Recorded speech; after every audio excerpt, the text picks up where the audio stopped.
Nós seguimos com liberdade de opinião, saímos do Rio de Janeiro e vamos agora até Brasília, capital federal, para ouvirmos Alexandre Garcia. Bom dia, Alexandre. Ótima sexta-feira, hein?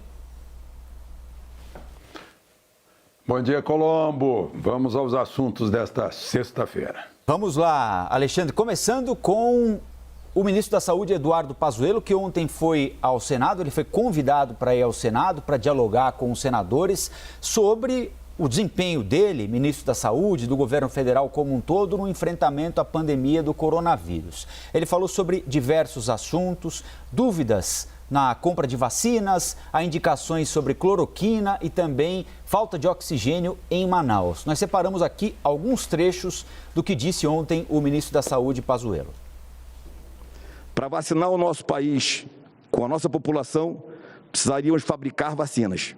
Nós não podemos contar com laboratórios que nos vendam apenas as vacinas. Em março, nós estaremos com as fábricas trabalhando no pleno e, provavelmente, essas negociações de Sputnik, Bharat Biotech e essas menores complementarão algo em torno de 30 milhões de doses mês. Nós vamos vacinar o país em 2021, 50% até junho, 50% até dezembro. Alexandre, queria que você falasse um pouquinho sobre esse diálogo do ministro da Saúde com os senadores ontem. Você acha que ele se saiu bem, conseguiu dar as explicações necessárias? Lembro que tem um pedido de CPI ali, né, no Senado. O presidente do Senado, Rodrigo Pacheco, inclusive falou que queria ouvir primeiro o ministro para depois tomar uma decisão sobre a CPI, se instala, se não instala. Ele conseguiu arrefecer os ânimos no Senado? Eu não sei, a convocação foi política, né? Política de oposição. Foi para, olha, a culpa é do ministro, né? O pessoal não lê a Constituição, não sei o que está havendo, né? Olha o que diz aqui, lá na seção 2 da Saúde, artigo 198 da Constituição, as ações e serviços públicos de saúde integram uma rede regionalizada e hierarquizada e constitui um sistema único organizado de acordo com as seguintes diretrizes. A primeira diretriz: descentralização com direção única em cada esfera de governo. Eu estou lendo bem devagar, assim, uma espécie de desenho, né?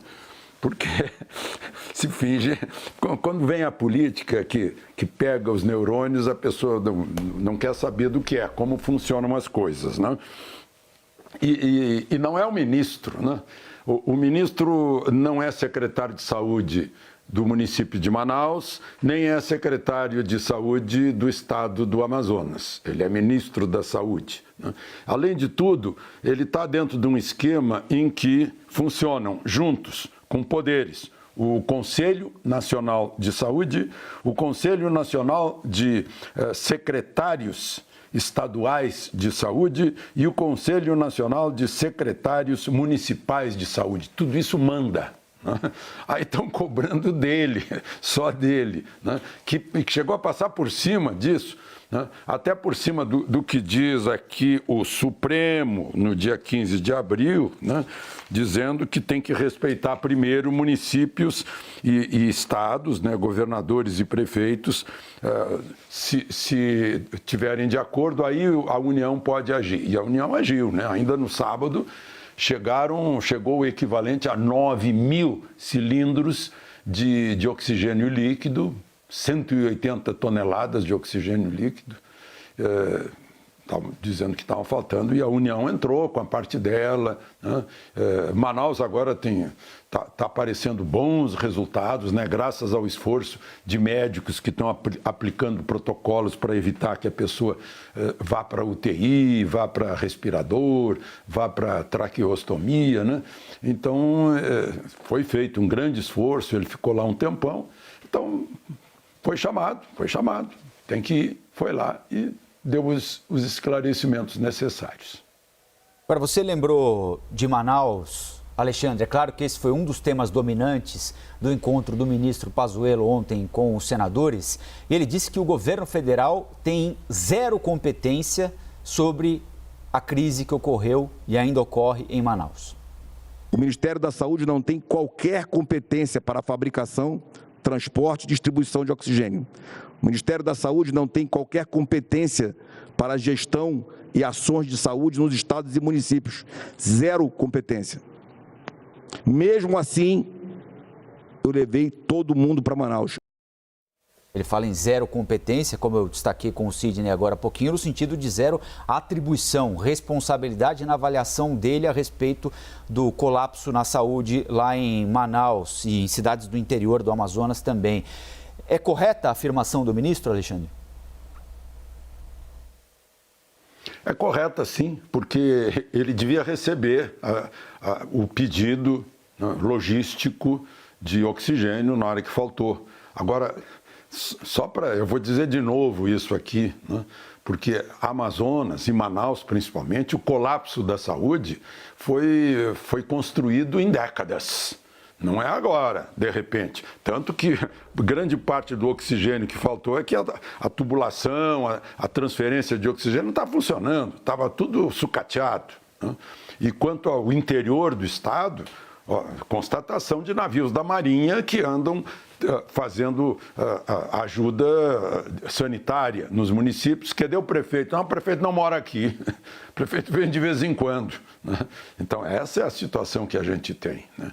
E ainda assim, este é um país em que a cada 1.000 brasileiros, né, 45 são infectados e um morre, né? Ainda temos bons resultados. Agora, já que falamos nesse assunto, né, a gente viu aí aglomerações, mostramos aglomerações de carnaval. Está muito claro que a medida não é fechar tudo, é evitar aglomeração. A aglomeração é que é o ponto básico. Como diz aí uma das grandes referências para mim no combate ao coronavírus, que é o Dr. Roberto Ceballos, né? Ele diz isso, é aglomeração, festas clandestinas, né, ajudaram a causar essa segunda onda. Então isso a gente tem que evitar. Agora, estou falando nisso porque estamos nos aproximando do carnaval e vai ter bloco clandestino, bloco escondido, rave escondida, como sempre, né? Então, a aglomeração é o perigo, né? Eu estou repetindo aqui o que o Dr. Ceballos observou, né? Examinando lugares em que se fechou tudo, mas teve aglomeração clandestina. Não adianta, tem que fazer o contrário, pode abrir mantendo os cuidados necessários e com isso mantendo a economia girando e a renda também.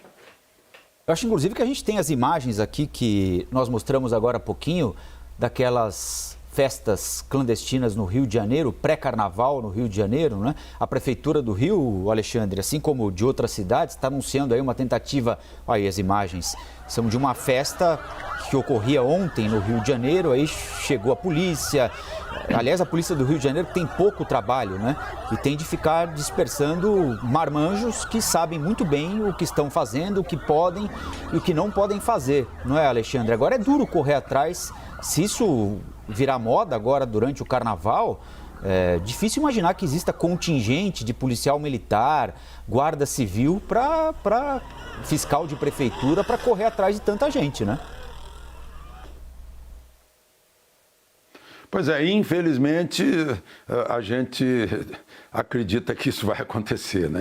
Eu acredito que não vai ter como coibir isso aí, né? Porque não se coibiu aí, volta e meia eu ouço aqui onde eu moro, eu ouço uma festa distante que entra a madrugada dentro, amanhece, né? Na juventude. Tá, a juventude está menos vulnerável ao Covid por causa da solidez física, etc. e tal, mas é o que tem causado. A aglomeração é o que tem disparado o vírus por aí, né? Aliás, outra coisa que eu implico, né, que a gente fala na cepa brasileira, né, mas não diz que é uma cepa brasileira do vírus chinês. Isso a gente não diz. O Brasil é que vai acabar levando a fama. Bom, vamos falar um pouquinho de economia agora, Alexandre, porque o setor de serviços fechou o ano passado com uma queda de 7,8%. É a maior desde 2012. Economistas que nós ouvimos aqui na CNN dizem que, claro, o isolamento social, a crise provocada pela pandemia, fizeram, primeiro, com que as pessoas guardassem mais dinheiro do que estavam habituadas a guardar e também mudassem o jeito de consumir, não é? Muita gente deixou de ir a um restaurante, passou a cozinhar mais em casa, a cuidar, por exemplo, do corte de cabelo, de outras coisas que, por exemplo, faziam num salão de beleza, passaram a fazer em casa. O novo auxílio emergencial que vai surgir, como reafirmou ontem à noite o presidente Bolsonaro naquela transmissão pela internet, pode ajudar a dar um gás, pelo menos no curto prazo, na nossa economia, Alexandre? É aquele anúncio que a gente fez aqui ontem, mais ou menos isso, mas sem dúvida vai dar um gás para o comércio também, né? Porque afinal o setor é comércio e serviços, né? Mas o comércio a gente viu aí cresceu 1,2%, o que é muito numa situação de pandemia, né? E caiu em dezembro, comparado com dezembro do ano anterior, que foi um dezembro normal, né? E assustou todo mundo porque caiu 6, pouco em dezembro. Agora, o serviço não, né? O serviço, que é o que mais emprega, está aí com essa queda imensa, né? Não é maior que a queda do PIB do Reino Unido, que está chegando a 9,9%, mas é muito grande, né? Muito grande. Embora haja aí dentro um setor que foi muito afetado e que está se recuperando. Turismo, por exemplo. As companhias aéreas terminaram o ano com 85% de recuperação. Alguns aeroportos, o de Guararapes, em Recife, em dezembro, teve um movimento 10% superior ao movimento de dezembro do ano anterior, quando não havia pandemia. Agora, em janeiro, uma companhia aérea já anunciou que teve um aumento de 12% no mês de janeiro. Isso é um bom sinal de turismo interno, porque são 11 milhões de brasileiros que iam para o exterior, gastar dólar, etc., e que agora estão meio presos aqui dentro, fazem turismo aqui dentro. Agora, ainda assim, os setores ligados ao turismo sofreram muito. Hotéis, restaurantes, bares. A Abrazel, né, a Associação Brasileira de Bares e Restaurantes, já esteve com o presidente, que os levou ao ministro Paulo Guedes, e estão sentindo muito. Né? E não é o proprietário, só é o garçom também, né? O garçom, o cozinheiro, é um exército de gente que está prejudicado por isso. E aquilo que você falou, o novo hábito do fica em casa. Aí a pessoa trabalha em casa, produz em casa, né?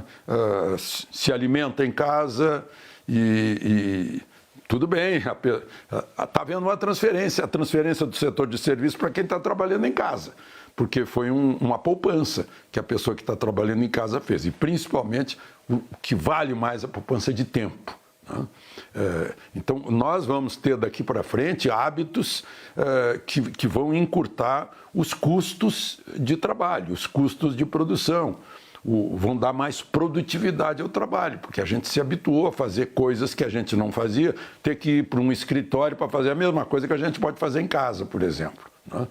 Então, vai haver mudanças positivas depois disso, que vai ter uma nova estrutura econômica e as pessoas vão ter que se adaptar a essa nova estrutura econômica, porque quem descobriu que pode produzir mais, com menos custo, ou seja, ganhar em produtividade, não vai abrir mão disso, dessa experiência positiva da pandemia. Né? Então, é um setor que está sofrendo, com um novo auxílio emergencial, esse setor vai ser beneficiado, sem dúvida, o comércio também vai estimular as vendas, vai estimular a arrecadação, né?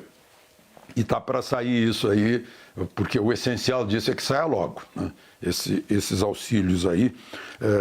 E, por fim, eu queria registrar que o setor vinha se recuperando nos últimos 6 meses, mas chegou dezembro, bateu a segunda onda e de novo despencou. Bom, vamos falar também sobre alta dos combustíveis. Essa semana subiu o preço do diesel, subiu a gasolina, o gás de cozinha também. E o presidente Bolsonaro falou sobre o tema também na transmissão que faz às quintas pela internet. Diz que estuda reduzir PIS e COFINS, que são impostos federais, né, nacionais, cobrados pela União, para tentar reduzir o preço do diesel. Vamos acompanhar um trecho.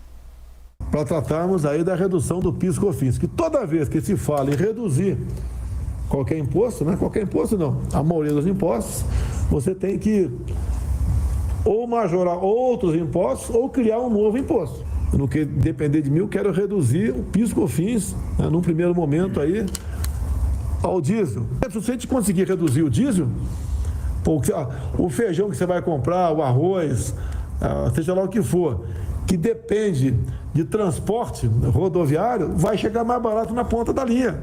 Você vai sentir. E o pessoal do mercado, qualquer coisa que se fala aqui, vocês ficam aí irritadinhos na ponta da linha, né?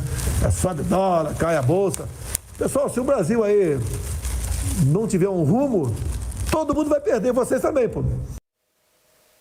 Alexandre, dá para pensar em reduzir impostos agora, seja eles quais forem, né?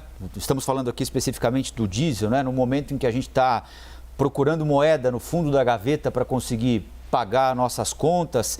Queria que você falasse sobre isso, sobre essa possibilidade também de o presidente tentar alterar alíquotas de cobrança de ICMS, que são alíquotas estaduais, né? Decisões tomadas nos estados, tentar de alguma maneira um acordo político com governadores. É possível que isso avance? Eu acho meio complicado, meio difícil, né? E gostaria de registrar essa história do mercado. O mercado sempre foi nervosinho, né? O mercado é muito sensível. Mercado de câmbio, mercado de capitais, né? Até mercado de juro, né? Ou seja, o mercado financeiro, o mercado de capitais, o mercado de câmbio. Esses três foram muito, muito nervosinhos. Houve uma época, só contar para vocês, isso quem me contou foi o então ministro Delfim Neto, né?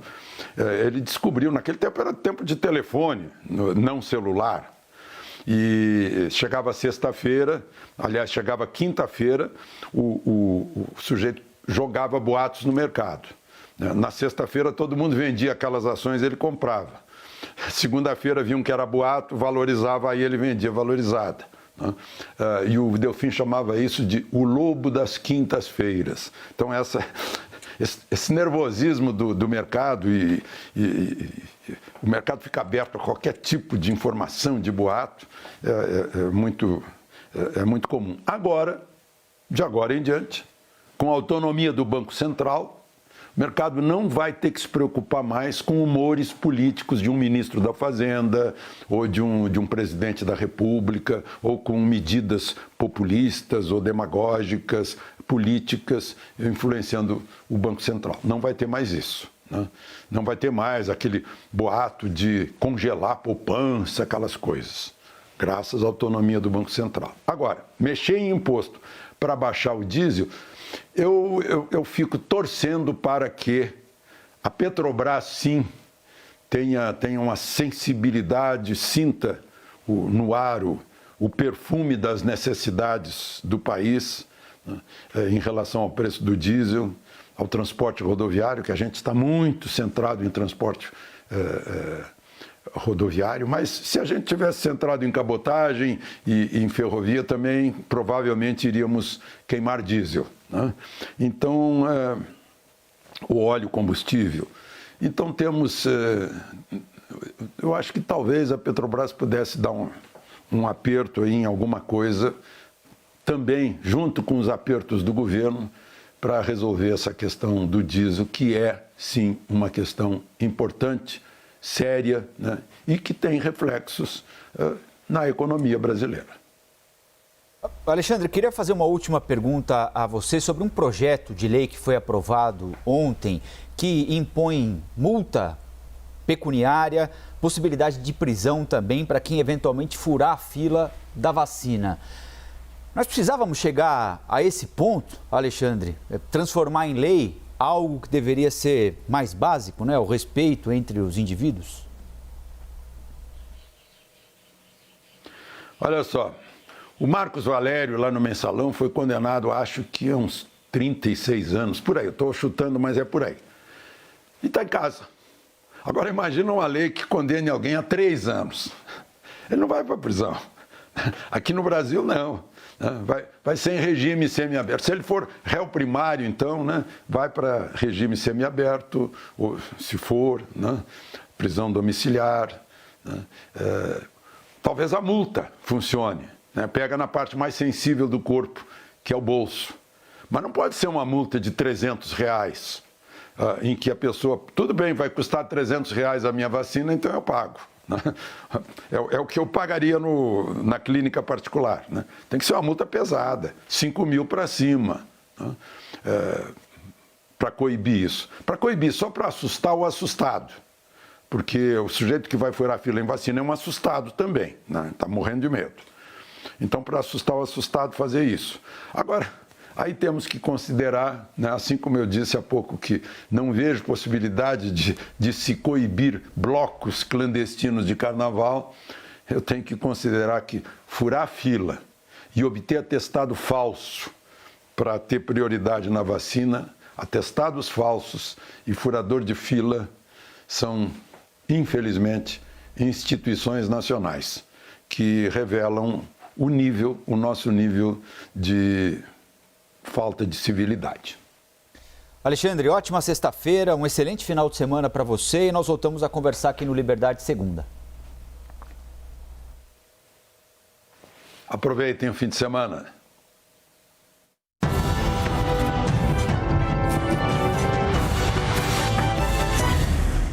As opiniões emitidas pelos comentaristas do quadro não refletem necessariamente a posição da CNN.